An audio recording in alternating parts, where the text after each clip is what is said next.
श्री शिवाय नमस्तुभ्यम। ओम नमः शिवाय। उम्मीद करती हूँ आप सब अच्छे होंगे। एक बार फिर से स्वागत है आपका अपने YouTube चैनल पर।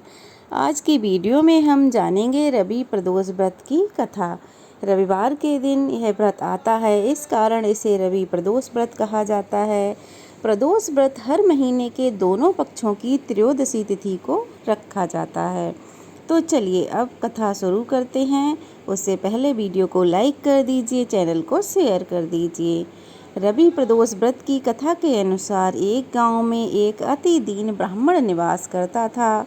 उसकी साध्वी स्त्री प्रदोष व्रत किया करती थी। उसे एक ही पुत्र रत्न था। एक समय की बात है कि वह पुत्र गंगा स्नान करने के लिए गया और दुर्भाग्यवश मार्ग में चोरों ने उसे घेर लिया और वे कहने लगे कि हम तुम्हें मारेंगे नहीं, तुम अपने पिता के गुप्त धन के बारे में हमें बतला दो। अब तो बालक बहुत डर गया। बालक दीन भाव से कहने लगा कि हे भाइयों, हम अत्यंत दुखी दीन हैं, हमारे पास कुछ धन नहीं है। तब चोरों ने कहा कि तेरी इस पोटली में क्या बंधा है? बालक ने निसंकोच होकर कह दिया कि मेरी माँ ने मेरे लिए रोटियां दी हैं।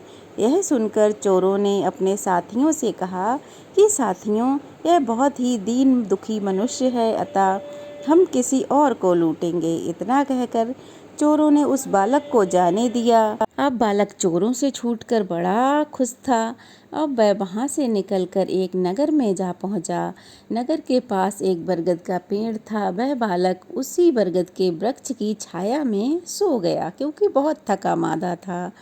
उसी समय उस नगर के राजा के सिपाही चोरों को खोजते हुए उस बरगद के वृक्ष के पास पहुँचे और बालक को चोर समझकर बंदी बना के राजा के पास ले आए। राजा ने उसे कारावास में बंद करने का आदेश दे दिया। अब तो वह बालक बड़ा दुखी था। ब्राह्मणी का लड़का जब घर नहीं लौटा, तब उसे भी अपने पुत्र की बड़ी चिंता होने लगी, क्योंकि जब पुत्र घर नहीं आया तो माता पिता को तो चिंता होगी ही। अगले दिन प्रदोष व्रत था।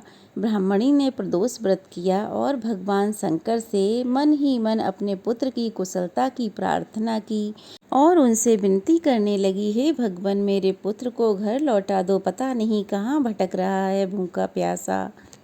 अब क्या था, भोलेनाथ तो अपने भक्तों से प्रसन्न हो ही जाते हैं।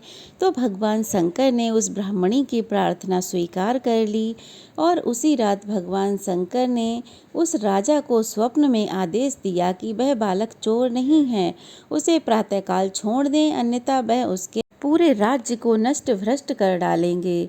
अब तो राजा सुबह उठा, स्वप्न की बात उसने अपनी रानी को बताई और फिर राजा ने रानी के कहे अनुसार सिपाहियों को आज्ञा दी कि उस बालक को कारावास से मुक्त कर दिया जाए।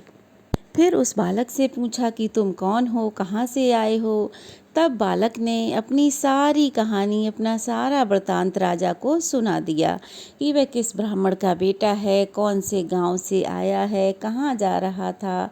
यह सारा वृतांत सुनकर राजा ने अपने सिपाहियों को उस बालक के घर भेजा और उसके माता पिता को राज दरबार में बुलवाया।